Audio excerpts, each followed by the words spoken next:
Abra sua Bíblia, por gentileza, na carta do apóstolo Paulo aos Romanos, capítulo 12, versículos 1 e 2.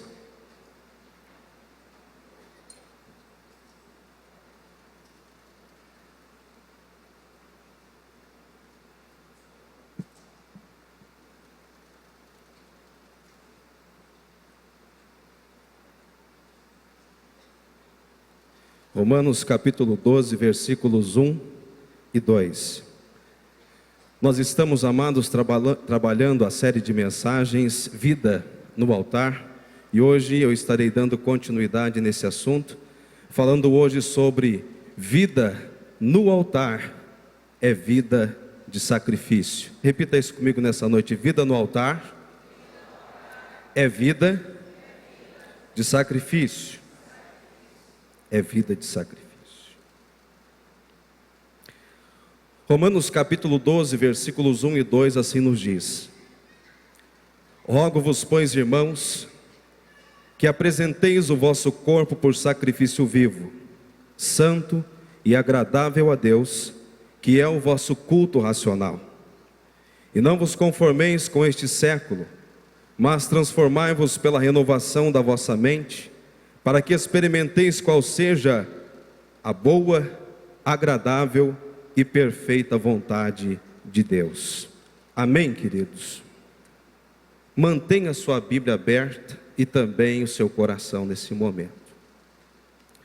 Eu vou pedir que o nosso colega lá da mídia nos dê aí uma força. Eu tenho que me habituar ainda com esse aparelhinho aqui. Eu quero ficar um pouquinho mais à vontade. Amém, queridos? Meus irmãos, vida no altar é uma vida de sacrifício. E quando nós olhamos para esse texto, é exatamente esta chamada que nós vemos do apóstolo Paulo, uma vida de sacrifício. Ele está dirigindo a sua carta aos irmãos que estão em Roma. E durante o capítulo 1 e o capítulo 2, ele trabalha o tema salvação. E no decorrer de sua carta, ele vai falando sobre vida. E agora, ele vai falar sobre edificação. Para o apóstolo Paulo, a doutrina, ela não está desvencilhada da vida, da prática.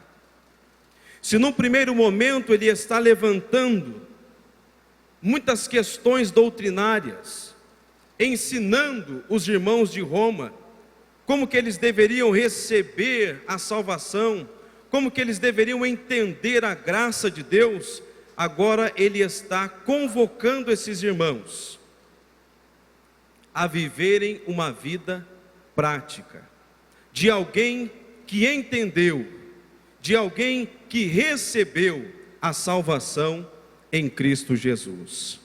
Durante toda a exposição do apóstolo Paulo, queridos, nós vemos ele levantando questões a respeito da misericórdia de Deus.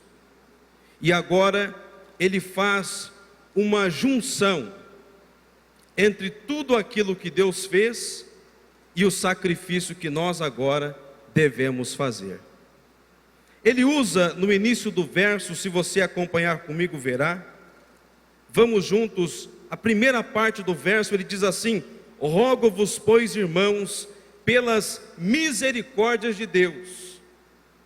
Esse rogo do apóstolo Paulo é um rogo a respeito da autoridade e autenticidade daquilo que ele havia transmitido para os irmãos. E ele está rogando para que eles agora olhassem para essa misericórdia de Deus que os alcançou.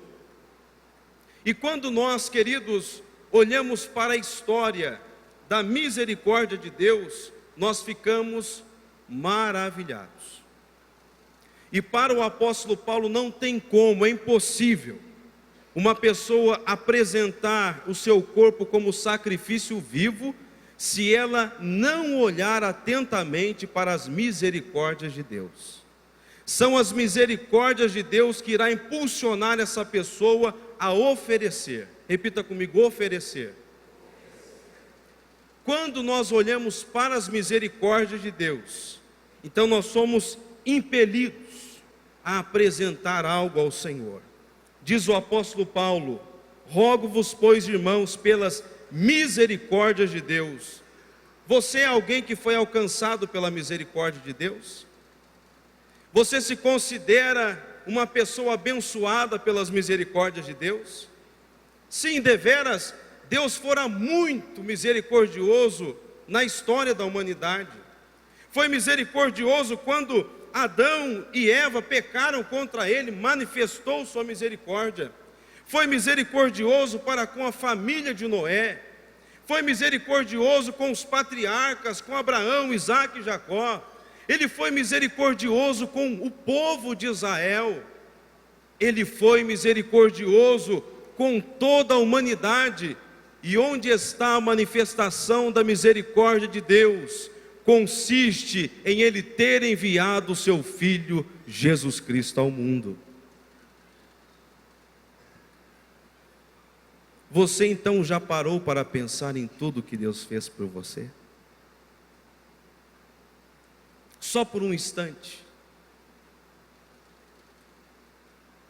Atente-se para aquilo que Deus fizera na sua vida já pela manhã.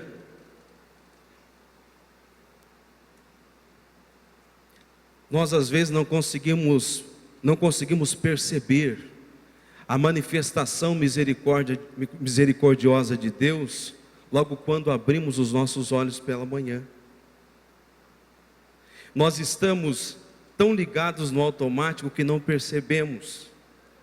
Você já se atentou na complexidade que há em acordar? Na complexidade disso? Como que seu corpo começa a ter um novo ritmo a partir do momento que você acorda? E sabe por que você consegue levantar, abrir os seus olhos, caminhar, ir trabalhar? Porque Deus tem sido misericordioso. Se não fosse pelas misericórdias de Deus, meu irmão, minha irmã, nós estaríamos perdidos. Nos diz a palavra de Deus em Lamentações 3:2, que as misericórdias do Senhor são a causa de não sermos consumidos. Se não fossem as misericórdias do Senhor, nós estaríamos perdidos, não estaríamos aqui nesse momento, não teríamos a alegria de cultuar a Deus juntamente com os nossos irmãos. Nós estamos no momento de culto. Agora, o apóstolo Paulo, que fala sobre misericórdia aos irmãos de Roma, ele vai dizer que por causa das misericórdias, ele diz que apresenteis o vosso corpo por sacrifício vivo, santo e agradável a Deus. Ele roga que apresentemos, mas por causa das misericórdias. Agora, meus irmãos, é hora de apresentarmos, e apresentar aqui para o apóstolo é um ato definitivo. Não é algo que acontece amanhã e depois de amanhã e assim sucessivamente, não. Apresenteis, na linguagem do Novo Testamento, nesse momento da fala do apóstolo Paulo, é um ato definitivo, cabal, único. Eu apresento, eu ofereço. Então, quando você está aqui nesse templo adorando a Deus conosco, você está apresentando. Você está agora oferecendo. Mas oferecendo o que, pastor? Você está oferecendo o seu corpo por sacrifício.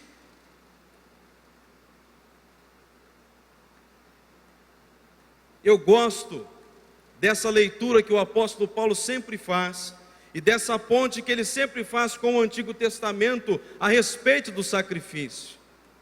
No Antigo Testamento o sacrifício era um animal, e era um animal morto, que não satisfazia as exigências de Deus. Aqui, o apóstolo convida os irmãos de Roma: vocês agora são o sacrifício. A ovelha, ela ia contra a vontade dela, ela era amarrada contra a vontade dela, e ela era oferecida em holocausto, ela era arrastada até o altar, e ela estava morta sobre o altar. Mas você não pode ser um sacrifício arrastado. Você não pode sair de casa arrastado para vir diante do altar.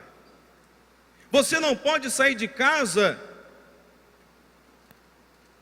sem o seu consentimento, sem a sua vontade. Você não pode chegar aqui e oferecer para Deus uma vida morta, um sacrifício morto. E o sacrifício, meus irmãos, morto, que está no contrário de um sacrifício vivo, é aquela pessoa que ainda não morreu para o mundo e não está vivendo para Deus. Apresentem o vosso corpo por sacrifício vivo, mas também santo. Separe, consagre, deixe o seu corpo para a glória de Deus, um corpo santo, um sacrifício agradável a Deus. Aqui é a ideia dos sacrifícios aromáticos para Deus, do incenso que subia como cheiro suave diante de Deus. Quando você está apresentando o seu sacrifício a Deus, o seu corpo a Deus, a sua vida a Deus, como que está subindo esse culto? Que fragrância está subindo desse altar? O que está chegando nas narinas do Deus eterno? Você já parou para pensar? O que nós temos oferecido no altar do Senhor? Meus irmãos, antes da conversão, nós oferecíamos o nosso corpo como instrumento do pecado, mas hoje não mais. Hoje, quando nós adentramos esta casa de oração, nós apresentamos o nosso corpo, os nossos membros, para glorificarem a Deus, para a adoração de Deus, e essa deve ser a nossa vida, a sua vida, a minha vida. Agora devemos oferecer o nosso corpo como sacrifício vivo a Deus. Você não é mais um cadáver ambulante, você vive em Cristo Jesus. Você estava morto quando, nos seus delitos, nas suas iniquidades, na sua desobediência. Agora não. A partir do momento que você teve um encontro com Cristo, você passa a viver, você está vivo. E se você está vivo, não viva como uma pessoa morta. Seu corpo, meu corpo, deve ser oferecido como sacrifício. Nós não podemos desprezar esse corpo, porque esse corpo é instrumento de adoração, é instrumento de serviço a Deus. Por isso nós temos que apresentá-lo para servir e agradar a vontade de Deus a cada dia, a cada instante. O nosso corpo não é uma tumba, como diziam os gregos. Muito pelo contrário, o seu corpo, ele é templo de Deus e morada do Espírito Santo de Deus, conforme está em 1 Coríntios 3,16. Você tem um valor imenso para Deus. Eu tenho um valor imenso para Deus, mas o que nós temos feito com o nosso corpo? Nós vivemos numa geração que cultua o corpo. Nós vivemos numa geração que está totalmente envolvida e preocupada com o seu corpo para si mesma e para o outro. Vivemos numa geração que entrega o seu corpo a todo tipo de pecado, a todo tipo de maldade. Mas não podemos desprezar o nosso corpo, porque o nosso corpo é sacrifício vivo, santo e agradável a Deus. Cuide desse sacrifício, cuide do seu corpo, cuide da sua vida, meu querido. O apóstolo Paulo continua: que apresenteis o vosso corpo por sacrifício vivo, santo e agradável a Deus, que é o quê? O vosso culto racional ou espiritual. Um culto racional ou espiritual é aquele que vai além do templo, é aquele que vai além dos ritos, é aquele que vai além das orações prontas.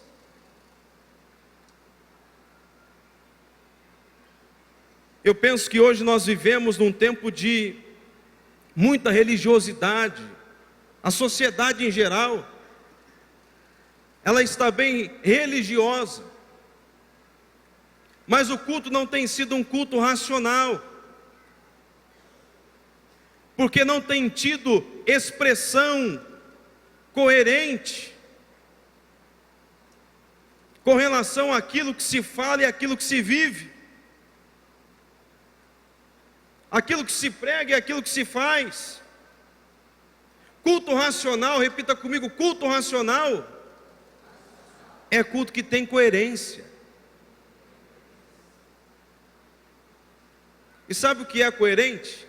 Coerente é dizer aqui dentro que eu amo a Deus e eu expresso esse amor lá fora, no meu lar, na empresa, na escola, na faculdade.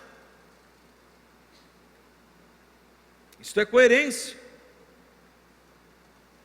Coerência é eu fazer uso de todos os membros do meu corpo para o serviço de Deus lá fora.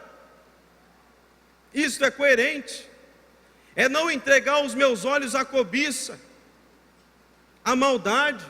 É não entregar as minhas mãos a praticar aquilo que é ruim. É não usar os meus lábios para difamar uma pessoa, para caluniar uma pessoa. É não usar os meus pés para irem em lugares de injustiça e perversidade.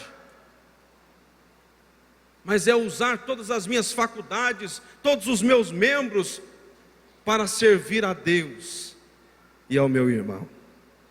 Isto é ter coerência, isto é ter vida no altar. Vida no altar, meu querido, é vida de sacrifício. Vida no altar não consiste em ritos. Vocês se lembram no Antigo Testamento que Deus já estava cansado dos rituais e da religiosidade do seu povo? Vocês se lembram? Por quê?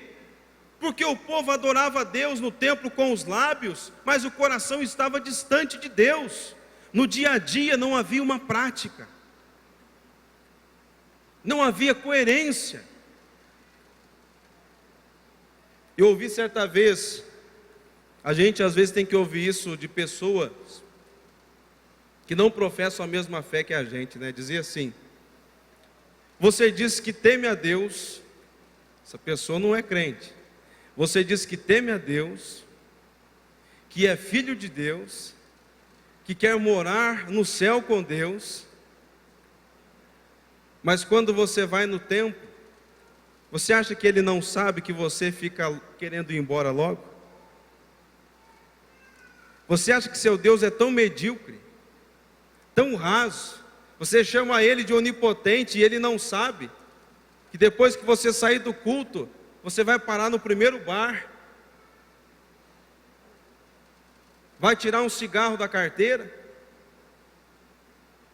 vai fornicar com alguém, vai maldizer alguém, vai negar ajuda a quem precisa, chama Deus de poderoso e acha que Ele não sabe dessas coisas. A pessoa dizer: você quer enganar quem? A si mesmo.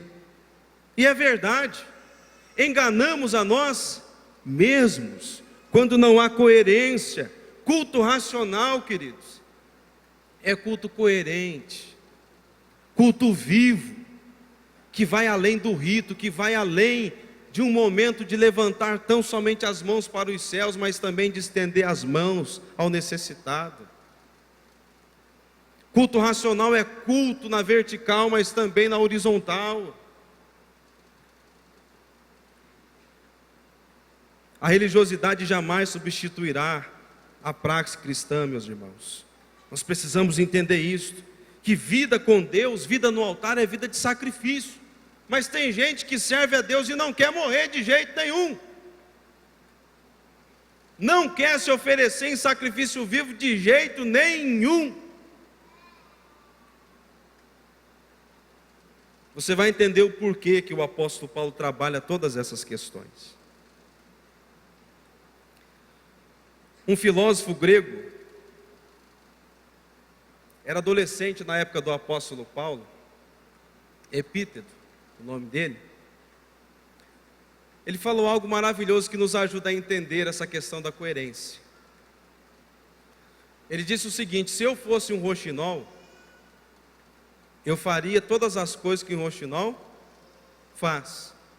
Se eu fosse um cisne, eu faria todas as coisas que um cisne faz. Mas porque eu sou lógico, ou seja, porque eu sou racional, eu adoro a Deus. Então uma pessoa racional, de fato, ela adora a Deus. Eu vejo pessoas que se consideram racionais por não adorarem aquilo que elas não veem. Mas isso não é ser racional. Ser racional é perceber cada ação de Deus no mundo, é olhar para a história e ver as misericórdias de Deus. Isso é ser racional. É ver tudo aquilo que Deus fez e diante disso dizer para Deus: Senhor, diante de tudo que fizeste, diante de tudo que realizaste, agora eu me ofereço, não como um sacrifício morto, mas como um sacrifício vivo, santo, agradável a Ti. Se ofereça a Deus, deixe Deus trabalhar no seu coração. Culto racional tem que ter expressão de vida. Como é gostoso gritar Jesus aqui dentro, como é gostoso falar do amor de Deus aqui dentro, como é gostoso ouvir a palavra de Deus aqui dentro. Mas eu quero convidar você a ser lógicos, a ser racional, a cultuar a Deus além das portas desse templo, dessa casa de oração. E aí você vai receber algo maravilhoso de Deus. O apóstolo Paulo ainda continua, querido, acompanhe comigo. Quando nós atingirmos esse estado de culto racional e espiritual, nós iremos começar a perceber que estamos vivendo uma vida como verdadeiros adoradores que adoram a Deus em espírito e em verdade. João 4. O apóstolo continua: e não vos conformeis com este século ou mundo, mas transformai-vos pela renovação da vossa mente. Isso aqui é maravilhoso. Este século ou mundo tem a ver com um sistema. O sistema está criado. E como nós já sabemos, quem que rege esse sistema? Não é Deus não, queridos. Porque se fosse Deus, não estava nessa bagunça que está. Se fosse Deus, a vida das pessoas estaria bem melhor. Mas esse sistema que foi criado, ele é antigo, antiguíssimo. E a sua estratégia de governo continua a mesma. Por isso o apóstolo Paulo diz: não vos conformeis com este século, com este mundo, com esse momento da história de vocês. Está dizendo para os irmãos de Roma. E nós sabemos o que acontecia no Império Romano. No Império Romano acontecia todo tipo de perversidade, meus irmãos. naquelas piscinas coletivas, quando você lê a história, você começa a entender o que acontecia lá. Você começa a ver a perversidade de um pai iniciar o seu filho com uma pessoa do mesmo sexo. E o apóstolo Paulo está dizendo: não vos conformeis com este século, com esse sistema pernicioso, com essa política perniciosa, injusta. Não vos conformeis com os falsos discursos. Queridos, o sistema sempre relativizou tudo. O mundo não é um sistema confiável. Este século não é um sistema confiável. Sabe por quê? Porque ele é elástico, ele é flácido. O tempo todo ele está esticando. O tempo todo ele está mudando. A ética, a moral, essas coisas vão mudando de tempo em tempo. Vocês já repararam isso ou não? Já repararam que aquilo que antes causava ódio, descontentamento, incomodava as pessoas, hoje elas estão aplaudindo? Vocês já notaram que aquilo que se fazia no escuro ontem, hoje já se faz à luz do dia? Esse mundo vive mudando. Não é um sistema confiável, porque aquele que rege esse sistema não é confiável. Mas por que então?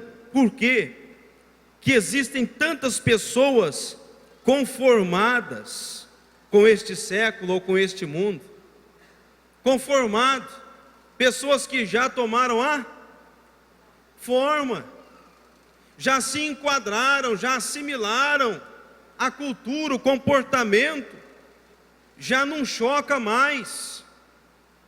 Queridos, é impressionante, nós seres humanos somos seres que gostamos de copiar. E é impressionante como a igreja deste século tem copiado o mundo. Como os cristãos deste século têm copiado o mundo. Mas esse sistema ele não é digno de confiança para ser copiado. Nós temos que levantar uma bandeira de um sistema que é eterno, que é do reino de Deus. Temos que nos enquadrar nesse sistema e fugir desse aí. Já notaram que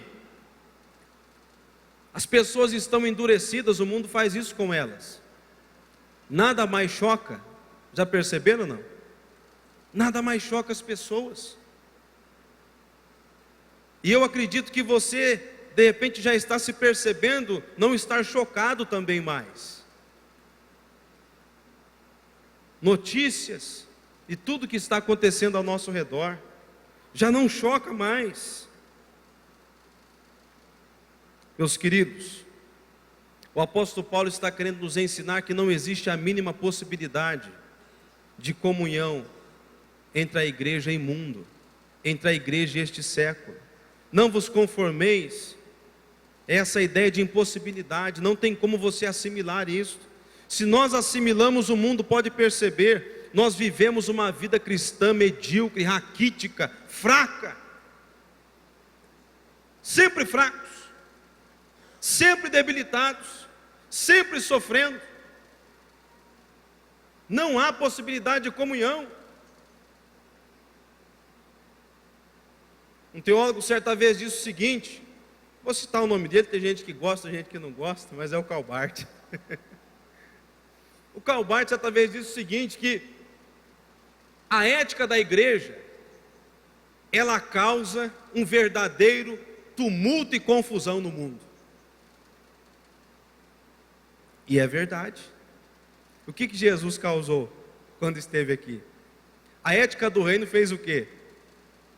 A ética do reino fez aquela sociedade, meus irmãos, virar de cabeça para baixo. Onde Jesus ia, ele alvoroçava tudo. Por quê? Porque Jesus não estava enquadrado no sistema. Repita comigo: eu estou fora desse sistema. Precisa estar fora. Agora, por que que nós temos que estar fora do sistema? Porque ele é pernicioso, ele é mau.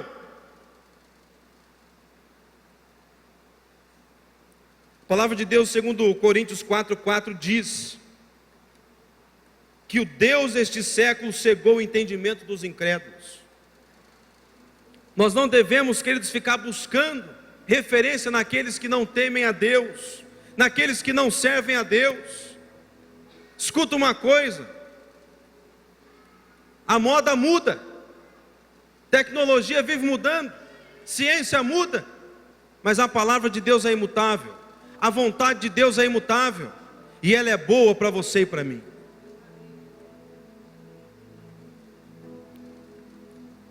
Não devemos, queridos,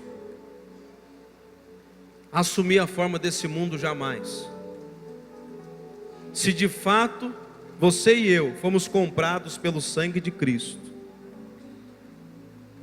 não devemos permitir que esse mundo dite as regras para a nossa vida. Não podemos permitir. O apóstolo Paulo, quando fala transformai-vos pela renovação da vossa mente, ele está dizendo que essa transformação deve acontecer de dentro para fora. E isto só vai acontecer a partir do momento que você e eu experimentarmos o novo nascimento, quando nascermos da água e do Espírito. Aí essa transformação, essa metamorfose vai começar a acontecer. E a ideia aqui é aquela mesma transformação de Jesus no Monte da Transfiguração. É a mesma ideia, porque é algo que vem de Deus e vai passando por dentro da sua vida e te transformando naquilo que Deus quer. Você quer ser transformado naquilo que Deus quer? Amém? Eu desejo isto. Se de fato, meu querido, você está em Cristo, nova criatura você é. Se de fato você está em Cristo, você tem vida no altar. Se de fato você está em Cristo, vida no altar é vida de sacrifício. Se você quer ganhar a sua vida, eu quero convidar você nessa noite a deixá-la no altar. Porque disse Jesus: vai ganhar a vida aquele que a perdê-la. Quero se colocar em pé nesse momento.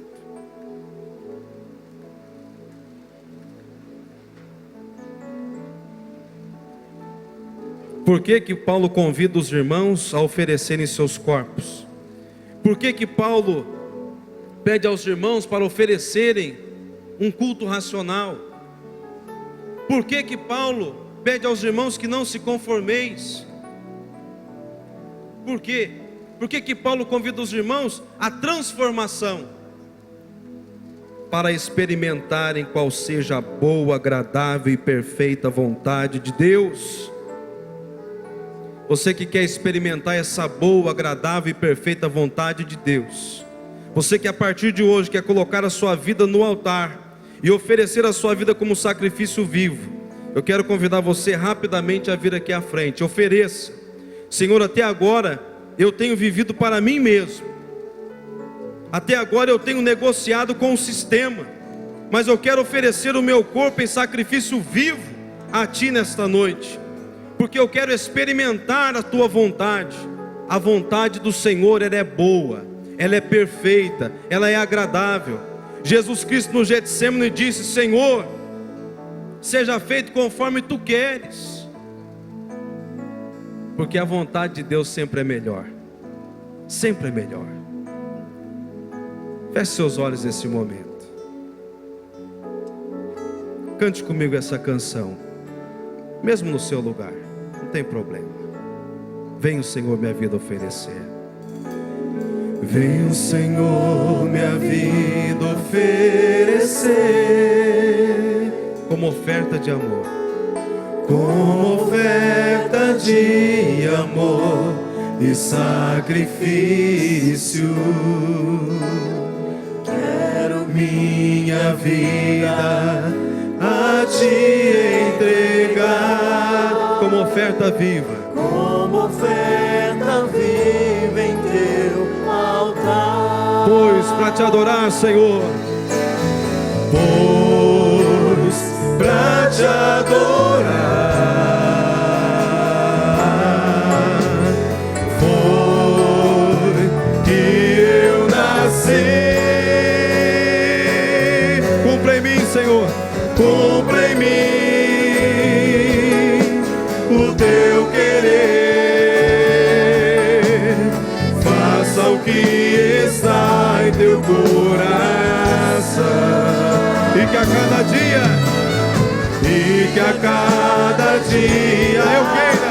eu queira mais e mais estar ao teu lado. Senhor Deus e Pai, que o teu poder nos alcance, que a tua graça, meu Deus, nos envolva, e que em ato de gratidão venhamos oferecer os nossos corpos a ti, ao seu serviço, ao seu trabalho, mas não de qualquer maneira, como sacrifício vivo, santo, agradável ao Senhor, que é o nosso culto racional. Bendito seja o teu nome. Aleluia, Senhor Deus.